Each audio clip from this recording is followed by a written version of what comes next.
All right, welcome back to Worst Seats in the House. Michael Russo, Anthony LaPanta, coming to you live from Elsie's, and I'm shocked at this is one of our bigger crowds here at Elsie's, and I was a little worried with all the tornado sirens going off today, which I'm sure on the golf course you didn't hear, right? I assume. I didn't hear any sirens, but it was windy, and if it blew over my push cart 3 different times. Hey, what's that funnel? Right, I actually had to call my son on the way here because I almost had what would have been a miracle finish on a hole.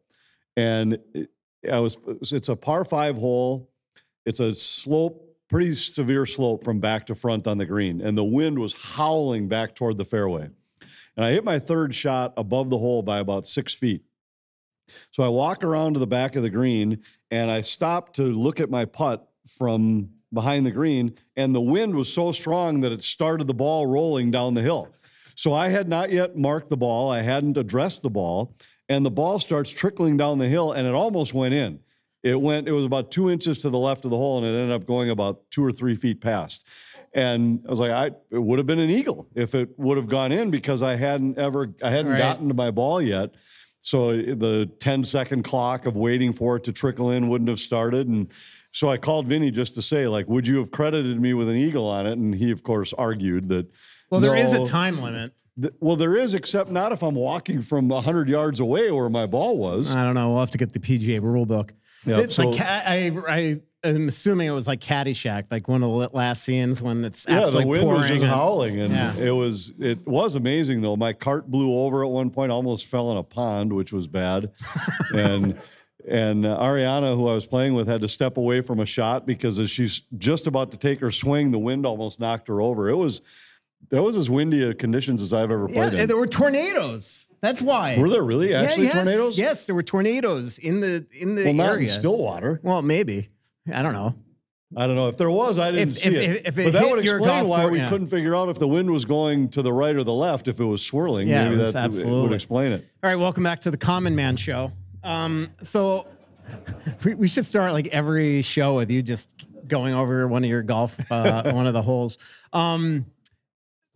We don't know yet. We'll do a live show in June, at least one. We just don't know yet because I am leaving maybe as early as tomorrow night for a month. So for the Eastern Conference Final and then the Stanley Cup Final, this depends on next couple of days here. But so I don't know. We'll do at least one more show recorded this month, and then we'll do 4 in June, but 1 or 2 live shows. So stay tuned to that. Thanks as always to Trampled by Turtles for doing the intro and the outro for this pod. You know what? So I had an MRI yesterday, and they asked me what music for my back. Oh boy! So anyway, is this another self-diagnosed injury? No, like I have a self-diagnosed concussion from the Uber ride. I have many. Had to go to an emergency room because your calf hurt. All right. So many issues back there. That's what the MRI was for, to diagnose. And they asked if I wanted Trampled by Turtles, and I felt like I was in our podcast minus the middle part where you have not freaking bother me for an hour. But it was I kind of was thinking as I'm listening to like Victory, which is the first song of this pod, come on, I'm in this tight hole that's like a coffin. I'm thinking to myself, this is actually more comfortable than having to be next to you during a podcast. That was literally something that went through my mind. Yep. I should have just piped in. Relaxing. I should have piped in a few opinions into that MRI tube. Yeah. You can't get away now. So what was the result of the MRI? I could show it to you. It's a lot of doctor jargon. I have many herniations and degenerative this and stuff that, Well, I'm sure. Again, I mean, the pain that you cause my back. Think about all the thumb activity over the years and the stress that puts on back muscles. All right. So anyway, what were we talking about? I don't even know. But thanks to Trampled by Turtles. All right. Let's talk about, what do you want to talk about? By the way, we have a mic up here. Anybody that can come on up and ask a question at any point. Well, we should talk about the playoff series. Yeah. They've been interesting. I think Vinny and I were talking a little bit on the way in, and I think a couple things that jump out to me. And if we start in the West, first of all, the Central Division is a gauntlet. And you look at the 4 teams that were in the central pod of the playoffs. Minnesota obviously was not one of them, but those four, I mean, what battles those series have been. And I've talked before about that's why I love the format where you play within your division. And because those rivalries now will be St. Louis and Winnipeg will have a rival. This will last 3 or 4 years for them. Dallas and Colorado, same thing. And now Dallas and Winnipeg in this series. But they've just been wars. And it's been fun to watch. And some of the former Wild players who are a part of these teams, how big has Mikhail Granlund been in these playoffs? Nino's been great. Interesting. You know the irony of this, though? It was that 2018 Winnipeg series that would spell the beginning of the end of that whole core. Coyle, Zucker, Granlund, and Nino. That's true. They had like 1 point in the entire series, and now Granny's getting a hat trick against Nino, and Nino scoring against Granny, and it's just like, how about couldn't have done this 5-6 years ago? Think about this fact that we talked all season. I felt Dallas was the most impressively structured team in the West. I thought their roster was the deepest. I thought it was the best built, and I thought they were the team to beat in the West because of it throughout the year. And now you think about the fact that in the playoffs, they've had 3 hat tricks by guys that weren't on their team until the trade deadline. Yeah. 2 by Rantanen, 1 by Granlund. And I mean, it's amazing when you start with what they had to begin with and add those guys really at almost no cost. I mean, no cost for this year. The trade with Carolina, they did lose. There's some pieces that were of value that went the other way. Well, how about just every team and all the impacts that they're getting from guys at the trade deadline, which you don't normally see. But you're looking at Marchand in Florida and Stankoven and Carolina, and Taylor Hall in Carolina. Some and of you've them, seen but if Colorado might have a different opinion. Yeah, after they true. mortgaged the future to bring in Coyle and Nelson, and they were out in the first round. Yep, absolutely. I was one thing. Here we go with the negative Russo. But I was thinking, watching like Edmonton. They're up 2-1. They have a dominant win against Vegas. Carolina up 2-1 against Washington. Put their hands around the throat of Washington. And to me, that's a sign always of a good team is when you're the more desperate team up 2-1 in a series. And that's something the Wild never do. They're always up 2-1 in a series and just come home and they don't, or on the road, and they just don't play that brand of hockey. And Foligno was talking about it when they were up 2-1 and his biggest disappointment of the series. And we can all look at, all right, game 5 should have been offsides and game 4 this. But the way they played from start to finish in game 4, he just felt wasn't assertive enough to win that. And I just think when you are the team ahead in a series and you could do what Carolina seems to do every single year and what Edmonton just did to both LA and Vegas, I think that's a sign of a really good team. Well, except they were down. Edmonton was down 2 in the LA series, but your point's valid, except that we've got I think this year was different for Minnesota because game 4, they lost in overtime. It isn't like they came and laid an egg. Right. They didn't come out and put the hammer to them, but they lost an overtime game. And I think the one that stood out to me is St. Louis a couple of years ago when Minnesota was up 2-1. I think they were the better team in that series. St. Louis's blue line was decimated. And Craig Berube, I thought, made the great move. He switched goaltenders at that point. He juggled up all of his forward lines and said, I'm not going to wait until I'm down 3-1 to make a change. And they found a way to win game 4 where Minnesota had every reason to win that game with, I don't remember, it was, there was one defenseman for St. Louis and only played like 2.5 minutes in that game. Oh, yeah, absolutely. And they played Justin Falk like 36 minutes or something. And Nick Leddy played a ton. And and they won the game that Minnesota, it was there for the taking, and the Wild would have been coming home up 3-1. That's the one that stands out to me where they didn't put the hammer to them. The Dallas series, even though Minnesota was up 2-1, I think Dallas was the better team in that series. So that one I dismiss a little bit, but the St. Louis series is one that I think is a perfect example of what you're talking about. I just think sometimes too, like, and this is what really bothers me, especially in the way that Edmonton really outplayed Vegas and showed that they were very beatable, is I just think that sometimes the Wild just mess around too much. I just thought, Talbot 2 years ago, 13 straight games with a point, and they just start flurrying game 1 and 2 and 3. Dallas, 4. They didn't start Talbot until game 6 that series. Right, actually, you're right. So 5 games in in the Dallas series.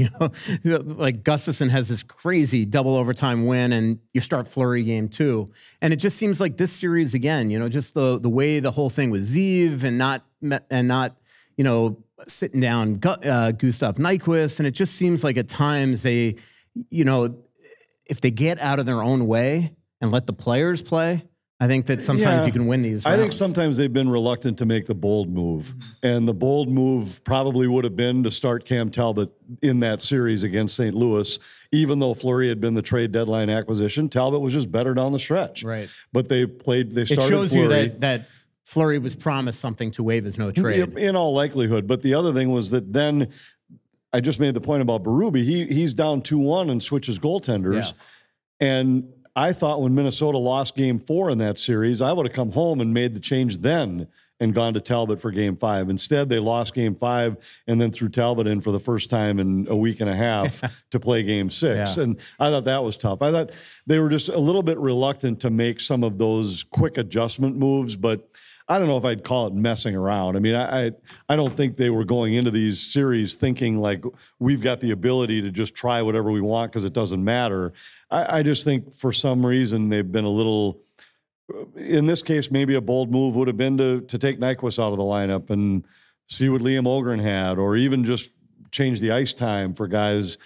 And perhaps they were a little bit hesitant to do that just because of the fact that they felt they were playing well in this series. And the reality is, they probably, by and large, were the better team. They lost 4 one-goal games and won 2 blowouts. Yep, outscored them in the series. Right. So I think it probably had a little different feel, where if they had been blown out a couple times, then you probably make that change more easily.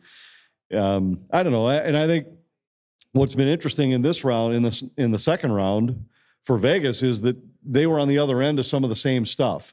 They didn't get bounces that they got against the Wild in close games, except for Leon Draisaitl scoring with a but remember the the goal that tied it for Edmonton happened the same way. McDavid threw one in off of Petrangelo's skate, so that was the only reason that Edmonton had even been in the position they were.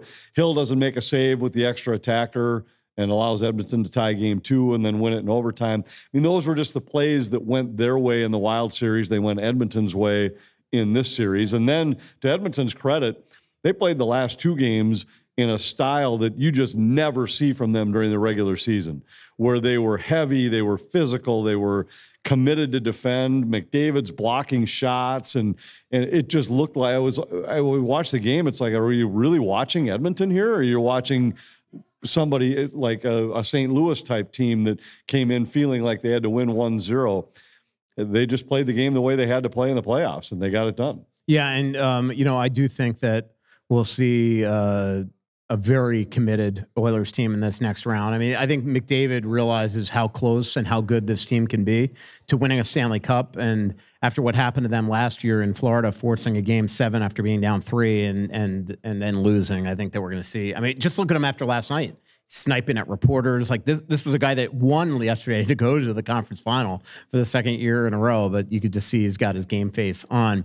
How about the situation in Toronto right now? I was just going to bring that up. And could you imagine Mitch Marner today? I don't know if people like flip around Twitter, but oh my Lord, is he getting annihilated by people? And justifiably so. Did you see the play that he's being crucified for? And this is a team that I think has taken on the personality of their fan base, where they won the first 2 games at home, went to Florida and got whooped twice. And you would have bet that they've already lost the series based on the way the fans in Toronto were reacting. And it almost felt like the team played game 5 with that same kind of mentality. Like it's already over. Throwing jerseys on the ice, burning Marner jerseys. Yeah, it's crazy. It's really, and now you have to wonder, I mean, is it really time now in Toronto to say, this core will never win? Yeah. The way they played during the regular season with the coaching change this year, I really thought this might be a different story with the style they're playing. But man, it has not carried over. Well, if they lose the series, Marner's gone, and which the only benefit of that is I'll never have to hear about a Wild fan asking me about Nyes' offer sheet again, because that will cement that Nyes will be re-signed. But Marner is, I gotta think that he just wants out at this point, just to totally change of scenery and go to a place with less noise, and you almost can't win there just with all the eyes on him. And today it's just, people are now bringing up and blaming him that he didn't that he's the one that blocked Rantanen from going to Toronto and all this stuff, and that's something that I'm sure that he's not thrilled that even got out. Which again, if you don't waive your no trade or a no move, you have every right to do that. It was negotiating your contract. We saw that with Alex Goligoski here for 2 years. You have that right. It was given to you. That is in your contract. And but yet now everybody's blaming him because Rantanen is absolutely on fire. Everybody's blaming him for that. But to your point again on Toronto, you blow the 2 games in Florida, you come home, you're talking about reset, and then you don't even show up. That was not a fluke. They were worked in the first period for the second game in a row and just destroyed on home ice. Not a good situation. And I don't know how they go win in Florida now.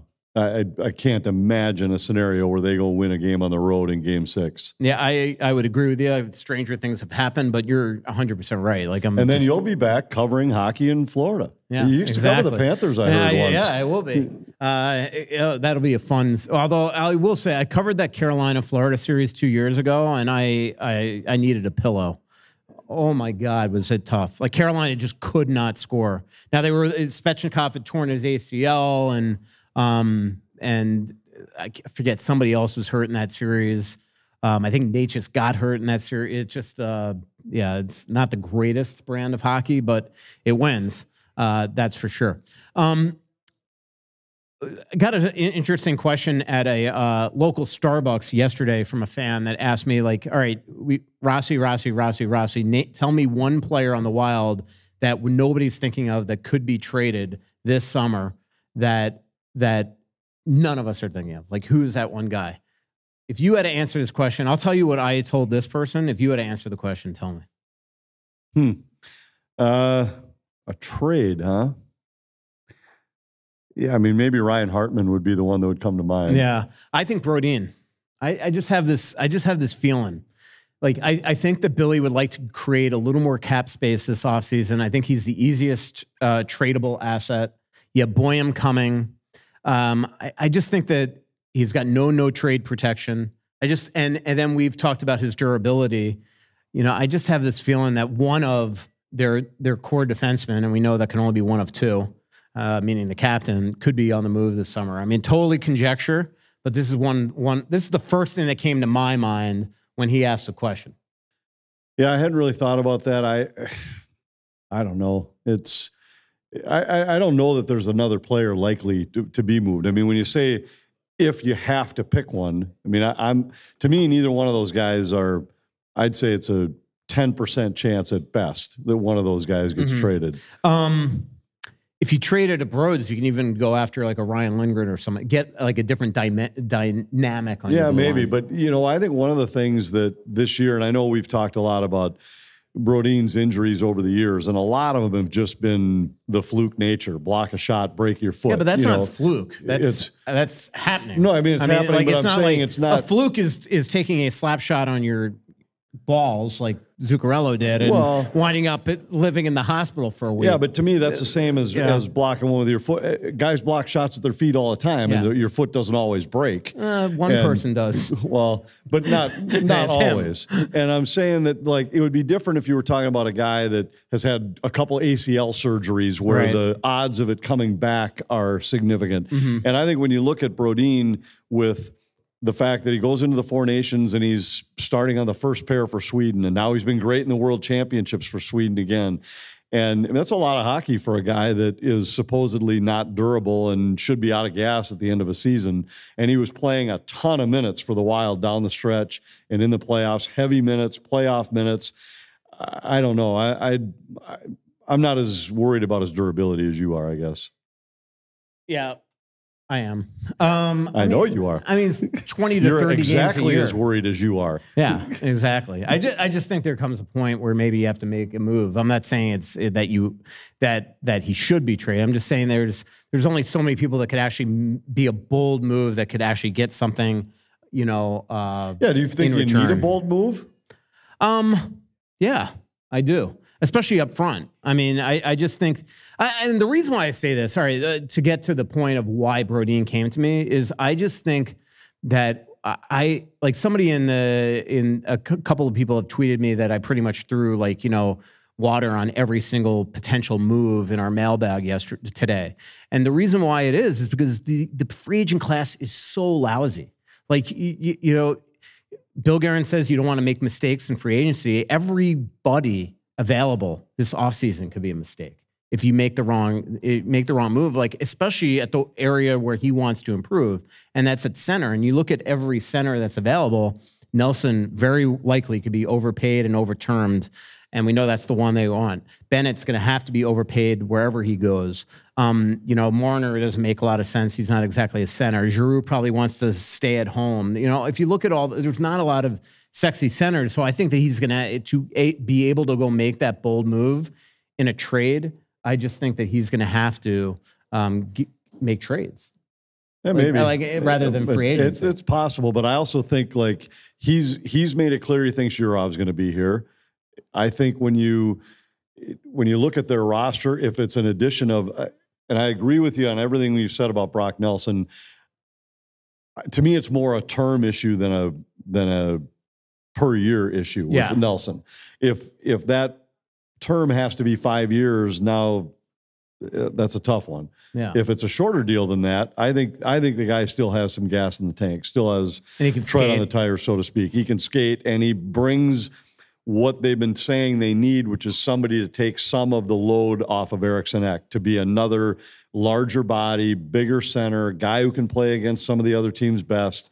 That might be that's a bold enough move, I think, because what we saw in the playoffs is their superstars are ready to take the next step, in my opinion. Yeah, and you're not in the spot the Wild have been for a decade where they just haven't had that superstar scorer. They do now. Yeah, and Brock could probably help a little bit in the faceoff circle. He's not elite there, but certainly penalty kill. Like, to me, those are the areas that Bill really needs to look at this offseason. Like, you cannot have another year where their penalty kill is as bad as they are. And there just comes a point where you got to look at the personnel you've been using. And I know, you know what I was watching about all these other teams? They all use superstars on their penalty kill. And the Wild did down the stretch. Yeah, well, one. And that's why they were different. Maybe you need to play Kaprizov out there. I mean, every other team plays their guys. But remember, Kaprizov wasn't in the lineup until. Right. But I mean, maybe there comes a point season where you have to try him there.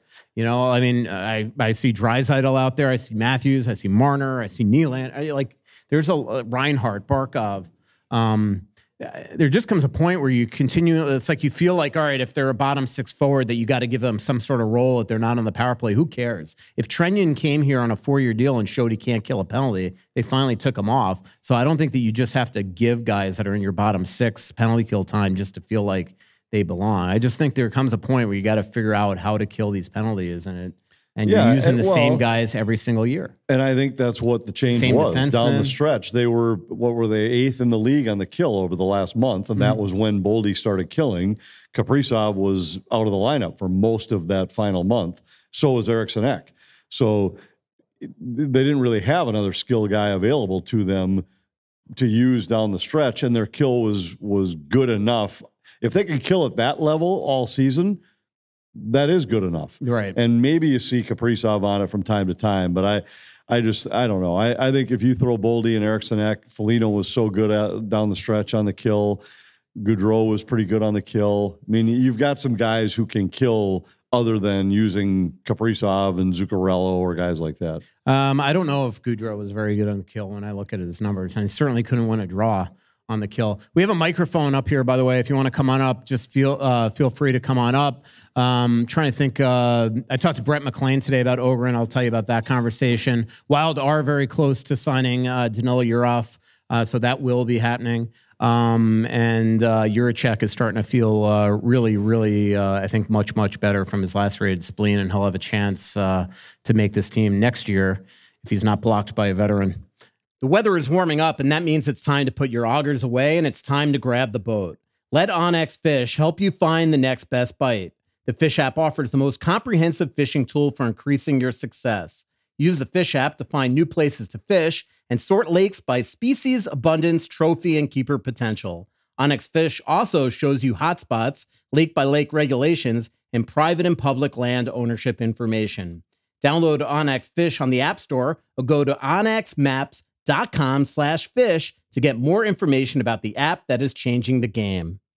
If you're looking for a refreshing THC drink, well, check out Giggly. It tastes like your favorite cocktail with no aftertaste and just pure, bold flavor. It's made with real fruit juice and all natural ingredients. It's a Minnesota-made gem. You can find it at liquor stores and Quick Trip locations across Minnesota or get it shipped nationwide. Plus, with a new low pricing and low-calorie options, it's the perfect guilt-free sip. Try Giggly today. Question. You brought up Brodeen playing a lot of minutes in the Four Nations face-off and our other players playing there. Why is it that the NHL's so excited about this, and even Bill Guerin and owners are excited when it's hurting their teams? We saw that with Matthew Tkachuk being out at the end of the season. Like, as a fan, I'm not looking forward to the Olympics because I'm worried my players are going to get hurt for the Wild. I mean, there's multiple reasons, and they are going to be doing this every other year, where they have between the World Cup and the Olympics. I mean, one is money, revenue. That's the obvious reason, and two is growing the game. I mean, I covered the Four Nations. The brand of hockey was unbelievable, but there 100% was a price to be paid. I mean, Eriksson Ek came back hurt. Clearly, you know, they're not identifying that. They actually don't know when or how he got hurt, but he came back hurt. You know, you mentioned Matthew Tkachuk, there's Shea Theodore, there's a ton. And you're right. In today's hockey too, the way these guys play, it's so much easier to get hurt. It's so different than even, you know, when Tavares got hurt at the Olympics. Right. But to be clear, GMs and teams are not excited about it. And that's why for years, this was a negotiation. Players wanted to go to the Olympics, and the teams in the league who don't make money off of the Olympics, but that's why they were opposed to it. That's exactly why. Now, the Four Nations was different. It was run by the league. They did profit from that. The growing the game element it's hard to put a price tag on that. But now, after you've had the Four Nations and the excitement is up for the Olympics again, but there's the teams in the league, they've never been excited about the players going to play in the Olympics. Yeah. I mean, they're willing to allow it, but they're not excited about it. Right. And that is like the CBA will be done very soon. In fact, I don't even think it's like they want to announce the CBA at the Stanley Cup final. I think it's going to be done before that. And one big reason is that type of concession. This is the two sides have never gotten along this well. You know, Gary Bettman and Marty Walsh have an incredible working relationship. They're working constantly on this next collective bargaining agreement, but a big part of that is this sort of give back. But in the Four Nations and all the international hockey that they're putting on the calendar, then you know, through like I think 2032 right now, is all one big reason that the league is compromising. But yeah, as a fan, it sucks when Eriksson Ek comes back and he's out. You know. The wear and tear. There's a reason why guys like Boldy and Faber, and there's a reason why a lot of the USA hockey guys have taken time off from the World Championship. One is, if you notice the World Championship roster for the United States, they're all the guys that didn't make the Olympic team that want to get on the radar. The Clayton Kellers, the Tage Thompsons, all those guys. But, you know, I think that they want Faber and Boldy and these guys to heal up because they've played a lot of hockey, the Eriksson Eks, things like that. I mean, Ek had surgery last week. But it's not a great situation for the fan, that's for sure, especially if you're not staying up and watching. You mentioned growing the game. One interest of mine has been, I didn't enjoy the Wild until I started watching them on TV. I watched the 2021 series against the Golden Knights with my cousins. And that was when I'm like, oh, this is super Muted cool. the TV broadcasters, though, I hope. Right? And we are growing the game on television for the Minnesota Wild TV. That series was super exciting. Why can't the Wild or the league put in-market games on regular TV so fans within their regions can watch their games? Or can they? Wait, yes, I don't understand. you need FanDuel or cable to watch the Wild play. Why can't they play on just like Channel regular? 45 Yeah, exactly. Over the air. Well, part of it's rights fees because I work for FanDuel Sports Network and they pay millions of dollars for the rights to the Minnesota Wild and then spend millions of dollars on the production. They needed to be on their channel to be able to sell ads and make the money back. So if Channel 45 wanted to put the games on there, they could outbid FanDuel Sports Network, get the rights, and then try to sell that much advertising for it, and they'd fail miserably. And which, I mean, that's just a fact. That's the teams that have tried to put their games on over-the-air channels and make it up on ad sales have failed miserably.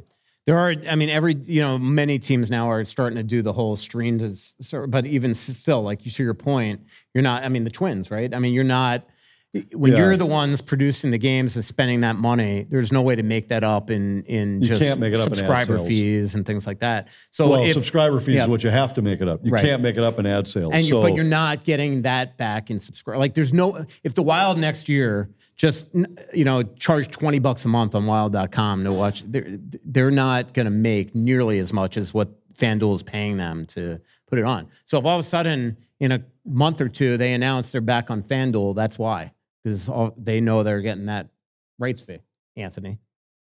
Yeah, that's comes true. out of your pocket.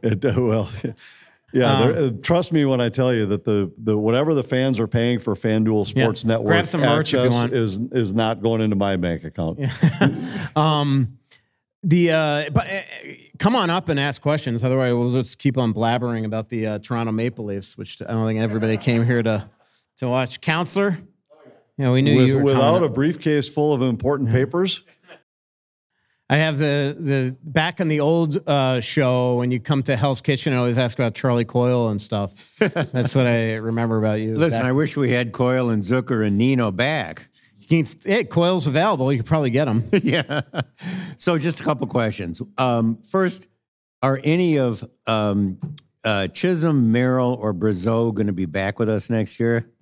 If I had to guess, Chisholm would be the likeliest. I wrote about this, I think, in the mailbag today. And the one thing I would say is we're all acting like Zeev Boyum is just going to make the team. He's got to make the team, like actually make the team. Right. The Wild last summer thought Riley Heidt was ready and showed that he was not. The Wild 3 years ago thought Marco Rossi was ready and he's not. The Wild thought this year Liam Ogren was ready. He's not. Just because Boyum got some games in doesn't mean that he's up to playing the rigors of an 82-game season. So if he isn't good enough to make the team and you don't have somebody like Chisholm in the background, then all of a sudden you're in the market for a defenseman if a guy like Lambos isn't available. So I think it makes sense. The question is, do you on a qualifying offer, do you want to QO him? I would if I were the Wild, but I don't know. I mean, we'll find out in late June-ish, maybe before. No, I mean to your point, I think the jury's out on whether Boyum and Juracek are really going to step it up next year. Now, to Anthony, what Anthony pointed out maybe on last week's show on Merrill is maybe they want to sign Merrill back on a one-year deal. And if that's the case, then probably they're not QOing Chisholm. So a lot of it might be based off style, what you want, how much you want to pay him. You could probably get Merrill at $1 million maybe. Chisholm would probably cost you a little more. I don't know. I mean, different players. The one thing that's handy about Declan Chisholm, to my old Brodeen point, or Middleton getting hurt, is that he could play bigger minutes. He's not really suited as your third pair guy. So if a Brodeen got hurt, at least you have Chisholm there. So I don't know. What do you think? Yeah. You'd have to wait to see. You'd almost have to wait to see what happens in camp to see if Boyum and Juracek are ready. Because if they are, I wouldn't mind having John Merrill as an eighth defenseman. And this year, if it proved nothing else, it proved you need at least 8 defensemen and maybe 9 with the way that the lack of durability some of the upper end defensemen the Wild have might be dealing with. But I'd be surprised if Chisholm was back. To me, it makes more sense to sign a veteran like Merrill and have him be your 8th guy. Is because he's a restricted free agent. The other two you mentioned are unrestricted. Yeah, Rossi's agent's Justin Brazeau's agent, so that'll be interesting. Yeah. So obviously what you've said is Rossi's gone, essentially. Well, I mean, depending, but that's what one of us has said. So there's a guy, I mean, I think we can see some of his negative issues, but there's a guy who scored 60 goals, 60 points, who got 2 goals in the playoffs. What exactly are their concerns? Is it just that they just don't think he's a 2C because he's too small, gets knocked off the puck? What are and what are we going to get for Rossi if we try to trade him? Well, I don't know the answer to that, and that's why I'm not as convinced that he'll be moved, just because I think unless the deal is right, you're not in a position where you have to move him.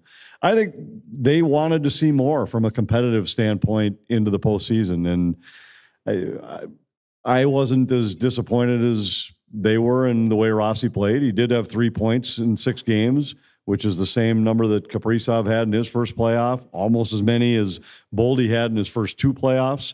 And he did it while playing 5 of the 6 games on the fourth line. I think the guy has some skills, has some upside.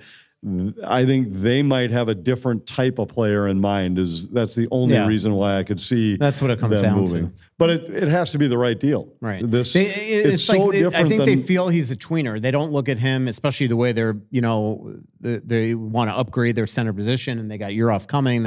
I don't think they look at him as a true second line center or first line center, and I don't think they look at him as being your prototypical third line center. So a lot of it's just sort of his physical makeup, which he can't do anything about other than, his continued, work ethic that is unquestioned.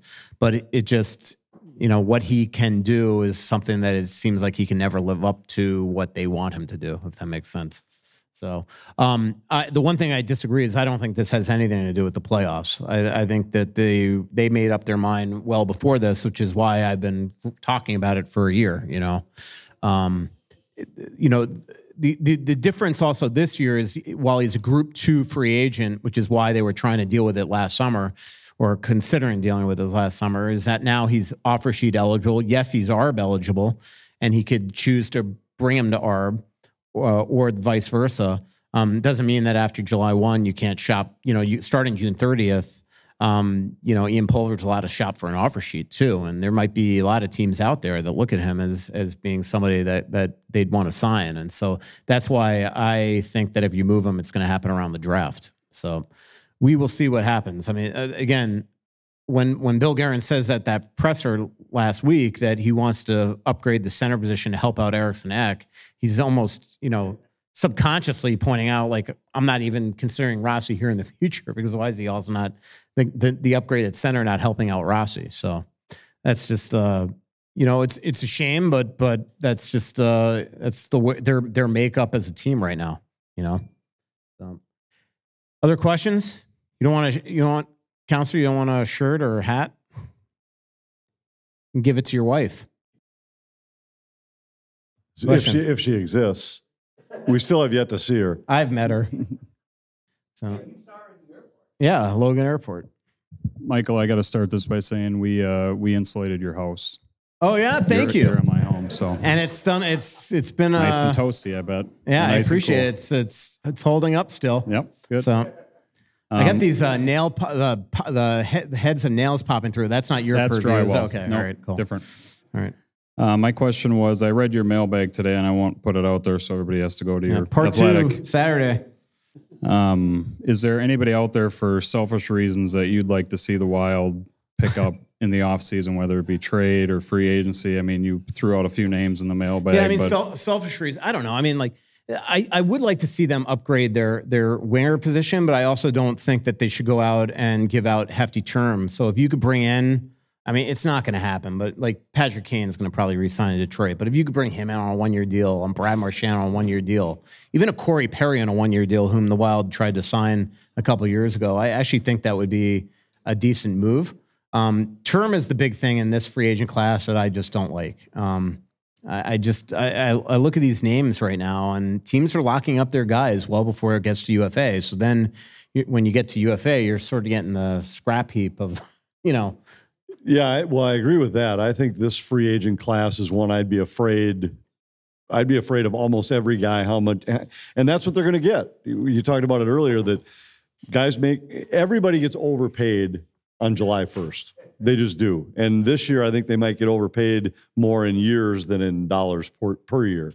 But they're still going to get more than if you just looked at it in a vacuum. What's this guy worth, term and AAV? They're all going to get more than that just because there's a limited number available. And do you think they'd ever pull off some sort of a Rantanen type trade? Well, I mean, that's what I think, because I think, I hate to say it like this, but the clock starts now for Bill. Okay, it just does. Like, I feel like as much as Craig Leopold loves Bill Guerin, he also is tired of the losing and wants to see this team go on a run. So there just comes a point where you just can't come back every year and lose in the first round, even though, as Anthony has pointed out many times, this division is a gauntlet. And if you're playing Dallas, Colorado, or like two of those teams might be Stanley Cup contenders, but one's going out. I mean, to lose in the first round in today's NHL is look how much more competitive the first round is every single year than this round,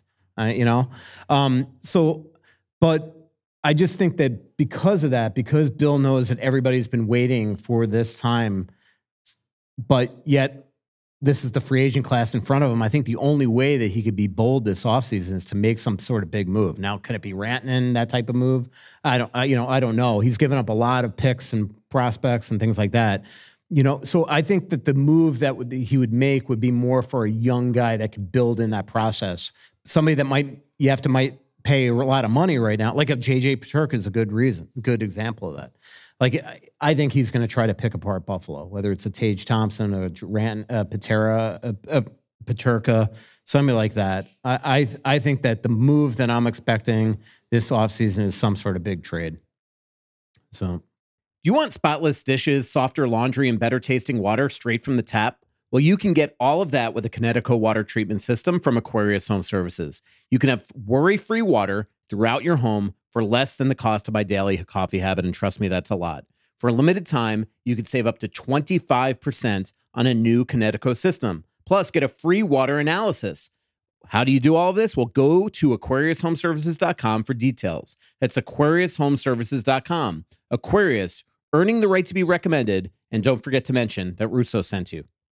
Boost your savings when you open a money market account at Royal Credit Union. For a limited time, you can get a $1,250 bonus when you bring $100,000 or more in new money to open a personal or business money market account. Royal's money market accounts have no monthly maintenance fee and tiered rates, so higher balances earn more. See details and open a money market account today at rcu.org/earn-more. Minimum deposit of $100,000 required to obtain bonus. Offer ends 5/24/25. Insured by NCU. Hey, have you been dreaming of a lake cabin lifestyle with boating, fishing, and family fun in northern Minnesota? Well, lately I've thought a lot about how cool it would be to have a getaway like so many Minnesotans. And if you're like me, you probably think that owning your own lakeside getaway is beyond your budget. Well, if you think lake cabin real estate prices keep going up, well, think again. This is Russo, and I'm here to tell you there is an affordable way to enjoy a cabin lifestyle and all that goes with it. And yes, I said affordable. I founded a Clamshell Beach Resort, which is located on the Whitefish chain of 14 lakes for you and your family to enjoy. Here's how. Clamshell has lake homes that offer deeded fractional ownership, and the keywords there are deeded and fractional. You own it. Imagine having 5 weeks a year to enjoy Clamshell with its beaches, pool, and lodge that's full of kids' activities. Is golf your game? There's a great golf course right across the road. Like winter sports? Well, you can go ice fishing, cross-country skiing, or snowmobiling right out the door at Clamshell. And there's no maintenance, no grass mowing, no snow removal. It's done all for you. And you can own a share of Clamshell Beach Resort at an affordable price. To learn more about ownership opportunities at Clamshell Beach Resort, go to cottagesonwhitefish.com or contact Pat Egan at 612-220-9819. That's cottagesonwhitefish.com or Pat Egan at 612-220-9819. Hello. Hey. So first one's a comment that you guys can talk about. So this year we finally saw a healthy and composed Foligno and Hartman in the playoffs and saw what they could do. And the other one is you kind of answered part of what was going to be my second question about Peterka. Did Dylan Larkin talk himself out of Detroit? I don't think so. Is he a possible move? I mean, as I wrote today in the mailbag, I didn't read the mailbag I yet. am aware. Yeah. I might have missed it too, so I'm with you. I mean, there's no harm in calling him, you know, but as I also wrote in the mailbag, just to hear the laugh that Steve Yzerman gives you when, like, he used to, you know, give Joe Smith at every one of his questions in Tampa when he covered him.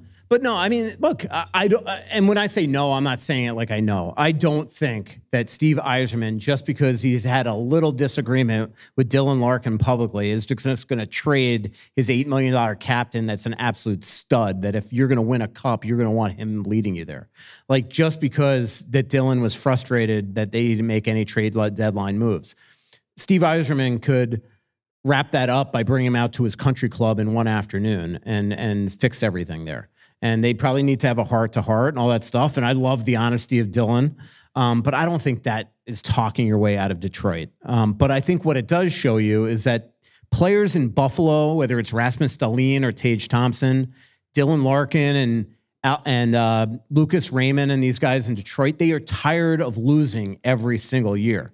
You want to talk about pain as a fan. It's not being a Wild fan. It's being a Sabres fan or a Red Wings fan. And every year you're right. They haven't been in the play. Exactly. It's been forever in those markets. Somebody, I think, tweeted that it was like 2 popes ago that the Sabres last made the playoffs, you know? So, by the way, an American Pope. Yeah. Very exciting. From Chicago.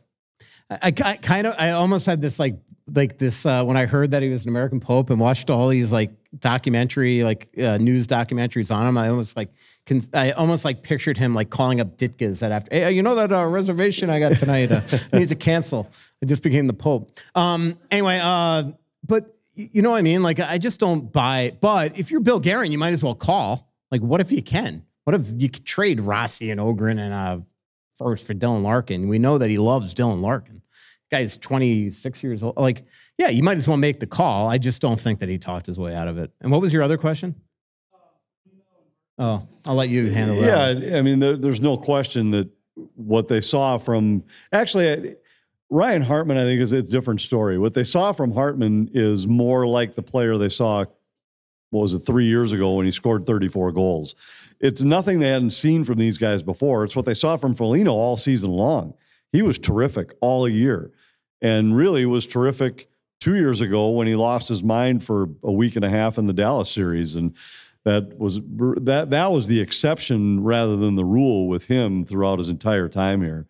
And for Hartman, I think it was more of an important playoff series. I think he put himself back in the good graces of this organization and put himself back on the map to be an integral part of this team moving forward. And I think John Hines said it so many times throughout the series. This is the Ryan Hartman we've been waiting to see. It's the Ryan Hartman we need. It's the Ryan Hartman the Wild need moving forward. And the type of player that he was in that series is the type of player that can for sure be a top 9 player on a really good team and maybe even a top 6 player on a regular basis. You mentioned him as your first, Yeah, it was just because it is kind of interesting because we all are looking at like he saved himself here in Minnesota, but the other point is maybe he showed all these other teams. And that was the reason his name popped into my head. But as I said, with both of those guys, to me, I think there's very little chance that either one of the two we mentioned. It was just if you had to pick one somewhere on the roster that hadn't been really talked about, he might be the guy just because maybe somebody saw something in the playoffs that they loved and thought he'd be a perfect fit for our team, and therefore they make a call to Billy. I don't know how likely that is. I don't think the Wild are out shopping him by any means. I agree. Joe Smith wrote a really good story on Volstad a couple days ago, Anthony, where he talked openly about his terrible season and how he knows he has to have a big summer and all this stuff. And the Wild are obviously still looking at him as he is going to be Philip Gustafsson's backup next year. I think the big question is what kind of number 3 can you get just in case he's not the guy? Because you're not signing just a regular NHL backup that's going to be like, yeah, I'll be in Iowa, and if you need me, you're going to have to probably get a really good, I hate using the word tweener because I use it too much, but you know, somebody that's probably not your NHL backup. It's somebody that, like an Andrew Hammond. Remember him when they put him in Iowa and they would call him up every now and then, like Hamburglar. Yeah, Hamburglar. So, but there has to be a veteran guy in the mix for sure. But like I think we forget that he's 22. But do you still believe that Wallstedt has that ability? Well, I didn't really watch him at all this year, so it's hard to judge. But yes, would be the short answer. I think it is interesting. He's had too much success for too many years to say that in 1 year he can undo all of that. I think maybe he has the same kind of eye opener season that Gus had a couple of years ago. Yeah, and Gus came back a different goaltender when challenged. Maybe Wallstedt will do the same. I mentioned I talked to Iowa coach Brett McClain today for a story that I'm writing on Ogren next week, and something I'm putting in on Juracek and Mailbag Part 2. I went from almost I almost said I was about to say 2 in French, and then somehow I switched to Spanish and realized that I'm not trilingual. So anyway, but you know, like the one thing here, so Ogren, minors work for him this year. Like I think I figured it out today. 21 points in his last 19 games. He's almost a point a game player. Every time he went back there, Brett said that it would take him like 2 games to like adjust to being like get rid of the disappointment of being sent back, where the last time it's just he came out firing. I remember his last game in Minnesota, he scored that huge goal and then had to be sent down the next day because they got guys back. But it feels like that he's going to be somebody that we could expect to make the team next year and be a middle 6 guy. And then Juracek, you know, Juracek had the lacerated spleen at the end of the year. Obviously, he didn't have the greatest year in Iowa, but he likes him. He said that he's extremely coachable.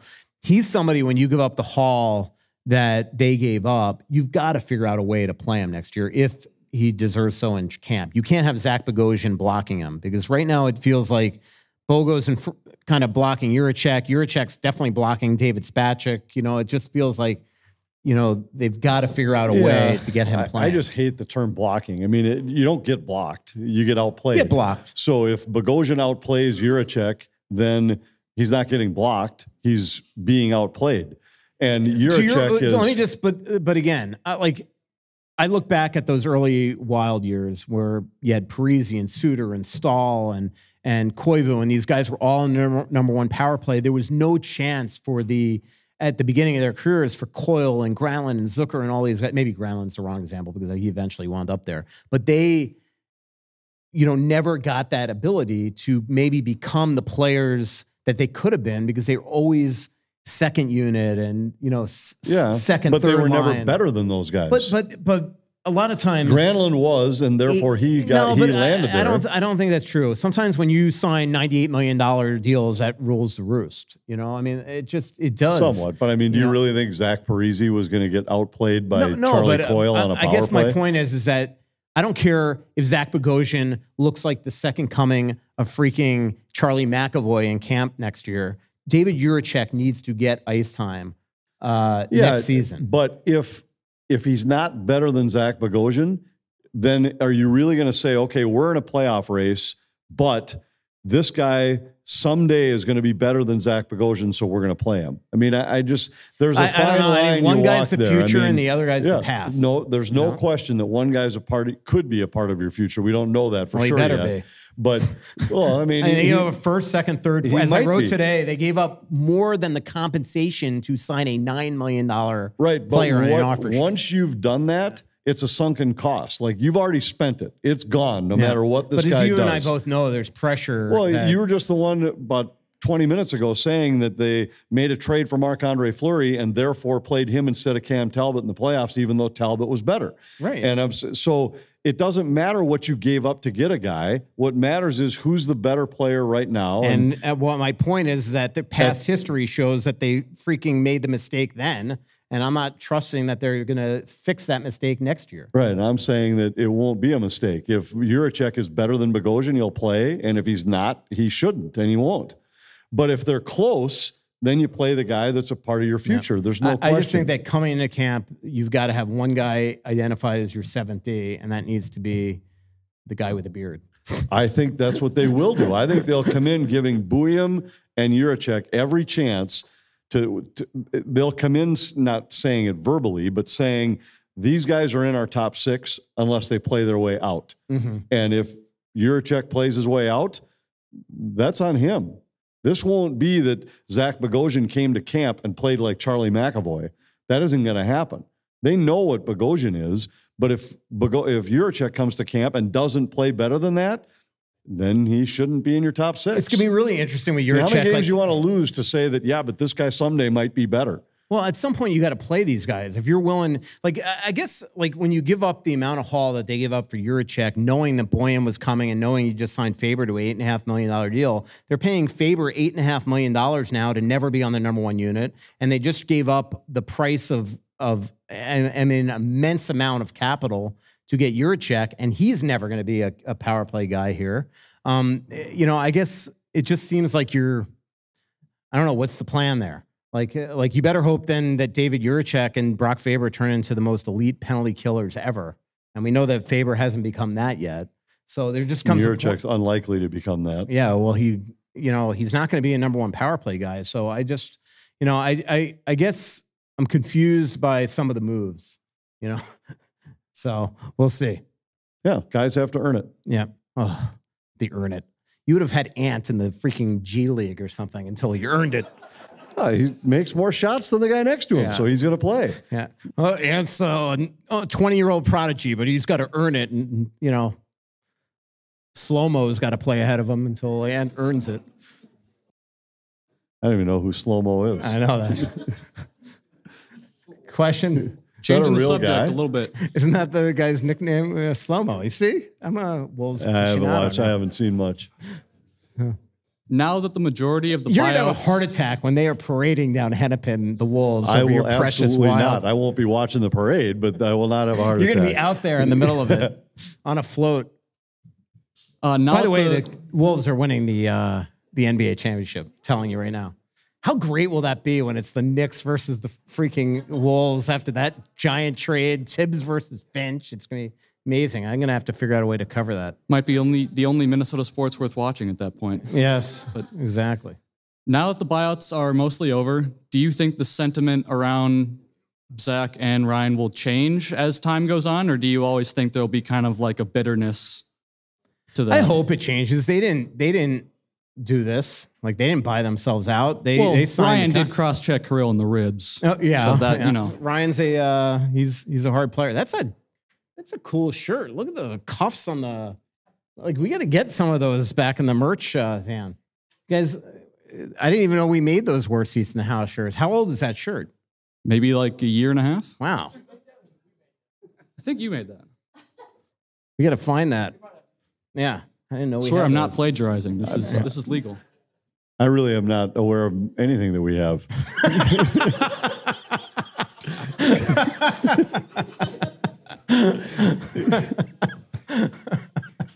That is not a shock, dude. That is not a shock. By the way, if you read my mailbag, you made a cameo in it today. Really? Yes. Oh, boy. Freaking shot and a half right across the bow. And I put it because I knew you weren't going to read it. Well, perfect. I'll have another reason to skip it. Yeah. One last thing. Answer Leighton's question there.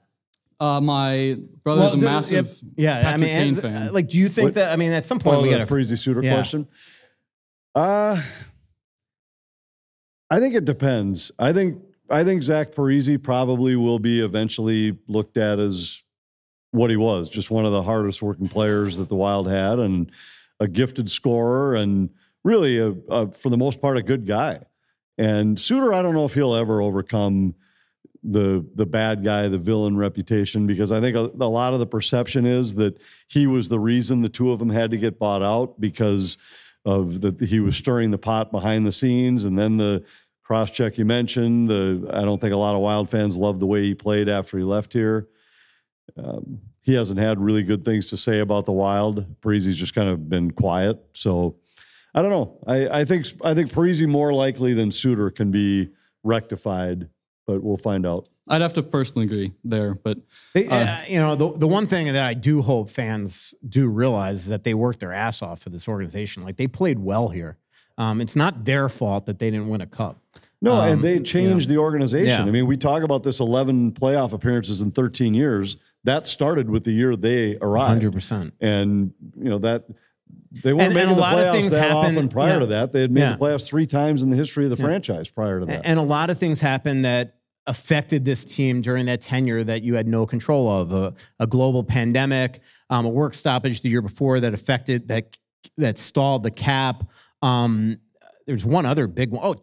Expansion that caused them like suddenly like, you know, nobody knows how to conduct themselves with Vegas. And I think Chuck Fletcher, if he was here, would say, I screwed this up, but he's all of a sudden to protect this guy, he's given up Alex Tuck and forced them to take Hala. And like all this stuff that, you know, that nobody expected in their term that affected the depth of the team, their ability to spend and put pieces around them. And so, you know, unfortunately, a lot of things affected the Wild the last 10 years, affected everybody else, but the Wild especially. You know, cap recapture. I mean, all this stuff.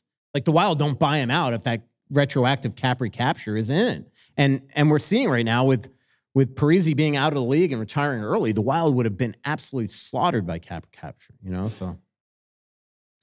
All right, one last thing. My little brother's a big Patrick Kane fan.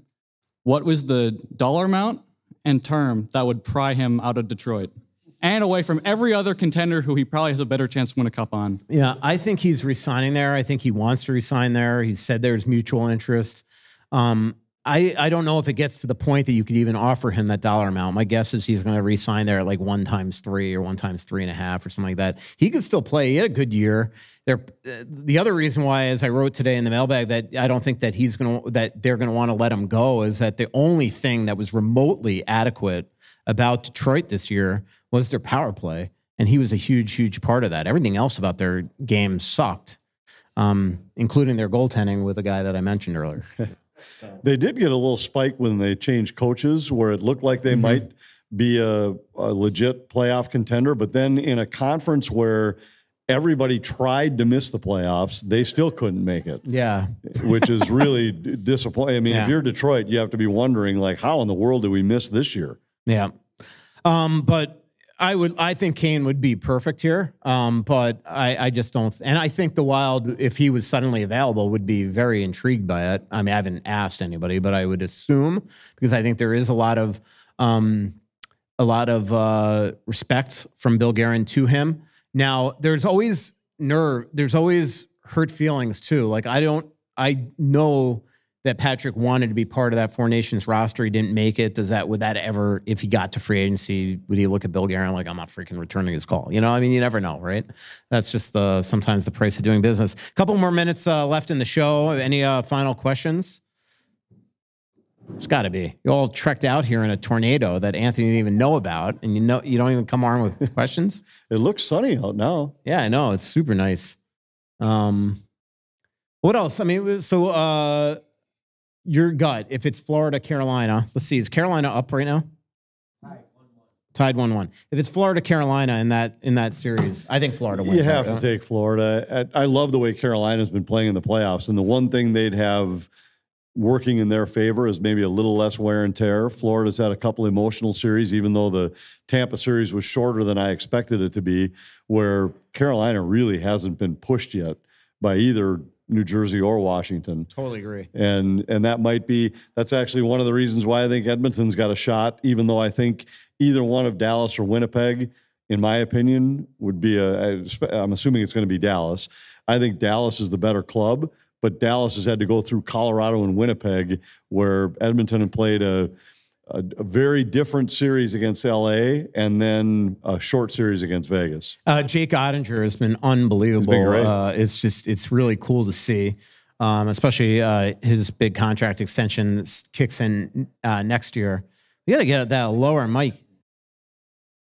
I'm vertically challenged. You got to get it low here. Yeah, exactly. Could have just brought a chair over here. You could have stood on a chair. I could stand on it, yeah. You're not allowed to ask questions if you're not this tall. Then I better go back to my seat, huh? So, just so everybody knows, before you how you tweet out how rude and offensive Anthony is, they do know each other. Yeah. Ken comes on all our Russo LaPanta trips, so even though that was a very rude joke to just a random person, they know each other. So he's allowed. So out of curiosity, I mean, we were just talking about the playoffs, and What in the world is going on with our Vezina Trophy winner who can't seem to stop a puck in a big game?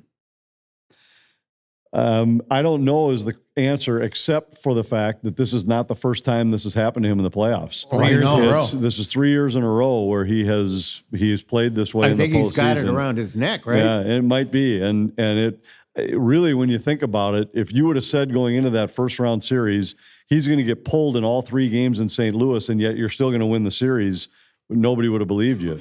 And I don't know. It's really bizarre because he has not looked anywhere close to the player he was in the regular season in this playoff. Well, he certainly played himself out of #1 in the Olympics. Yeah, maybe. I mean, I don't know how you don't. I don't know how you wouldn't start Ottinger, but you never know. All right. Yep. Hey. Hi. Do you think by the year 2028 they'll have won the Stanley Cup? Somebody, my mailbag part 2, somebody's like, I'm 67 now. I plan to live till 97. Am I going to see a cup? I'm like, I don't know. What would be a good punchline for that? Because I want to end the mailbag too with that. What would that? Somebody come up with a good joke for me to end, and you'll know you did it. Answer that question. So 28. We're talking 3 more seasons, right? 25. So yeah, in the next 3 years. It's such an impossible thing to peg because I think there'll be one of the 3 or 4 teams to beat in the next 3 years. But there are every year, there are probably 6 teams that would fall into that category and only one of them wins.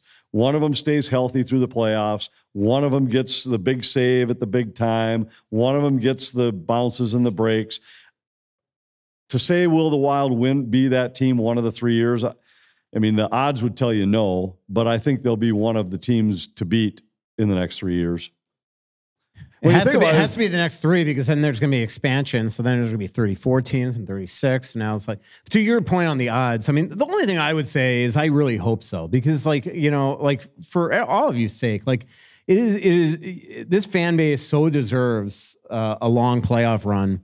And it's hard, especially the way the parity in this league and how good teams are. It is just so hard, but this fan base has been so supportive and they deserve it. And take it from somebody that's covered 24 or 5 Stanley Cup finals. There is nothing like that. Like even last year, as much as when Edmonton won Game 6, I'm like, I cannot freaking believe I got to go back to South Florida after 2.5 weeks of traveling back and forth between Edmonton and Florida. Like that atmosphere in that Game 7 was like, it was, you know, incredible. And that's stuff that you just don't get, you know, in just even a first round series. So I do hope that fans here get to witness it because look how much fun everybody's having with the Wolves right now, exception of Anthony. Well, that's true. But let's also keep in mind that for 20 years, the Wolves were literally the worst team in the NBA. Over a 20-year span, they had the worst record in the league. And that's what it took to finally make a couple runs. Now, the 2 runs have been fun. A couple runs to the conference final for sure. But the odds thing is in the NHL, it is such a parity league, and it is so driven by that. And I was just speaking at a breakfast last week that if all things are equal, which they are in the NHL, you should only make the playoffs every other year. There's 32 teams and 16 make the playoffs. You should advance to the second round once every 4 years, to the conference finals once every 8, and win it once every 32. I mean, there's a lot of teams that could be really good, but to really look at it and say, well, we've never won a cup. Well, you should only win one every 32 years if all the things are equal. And that's what it really is in the NHL. I mean, not that, no, I know. I mean, but you should make the finals once every 16. If it's just, that's the way the league is built. It's such a parity league. It's different than the NBA. You can win with one superstar. You can't do that in the NHL. Yeah, no doubt. Did you just lastly see the shot that the Wild took from the LA Chargers yesterday? There's no way you did because you've been chasing around a golf ball for 50 how would hours. I know that? Yeah. The LA Chargers took a you know shot how at the Wild? in the NFL, so in the NFL, they do the schedule releases and every team does some fun social media thing. And theirs was a Minecraft video where they went to every market that the Chargers were going to play last year. And when they got to Minnesota, they had a banner that you had to zoom in on, and it was a wild banner that said 8-time quarterfinal runner-up from 2015 to 2025. I mean, how clever is that? That's pretty good. And that's and I know that, like, I'm sure the Wild didn't love me broadcasting this out to the world, but I thought what was hilarious about it is like, and you know how many incredible ad agencies we have in Minnesota. It almost feels like the ad agency had to be from here, because for you to know so specifically that they've lost 8 times in the first round and throw that on a banner that everybody makes fun the Wild don't have, you know, the only thing funnier would have been if it would have been like on their #1 fan banner. Like that would have been actually kind of clever too, to really make fun of them. So perfect way to end the show. But thanks everybody for coming out to Elsie's. Incredible that in the middle of a tornado storm, the storm of the century that Anthony didn't know about. What's your favorite storm of the century story? The time that you parked your rental car underneath a tree in San Jose just in case it hailed? Was that the one? No, I thought I parked in like the middle of the parking lot because I didn't want it to be under a tree just in case it fell on the car. Well, I know there was one time. And then it didn't sprinkle. Yeah. So. That's right. One time you didn't want to drive your rental car because it was the storm of the century and it didn't that sounds rain. like that would be something I would definitely do. Yeah. God, I love that MRI that I was in. Yeah, I can't wait to hear the details of those results. I'll send it to you. All right, thanks to our incredible sponsors. Thanks for coming out. Definitely pay attention to Talk North social media and also my social media. We know that Anthony won't tweet it. On when our next live show will be. It'll be sometime in June. We'll either have 1 or 2. Thanks to Aquarius and for joining us at the Aquarius Home Services studio. Aquarius Home Services, your local authorized dealer for Connecticut water treatment systems, Clamshell Beach Resorts, Onyx Maps, Giggly THC Beverages, Twill in the Edina Galleria, and Royal Credit Union. Thanks, everybody. So much coming out, there's nothing going in. I know that you feel like you're never gonna win. Oh, but the world won't forgive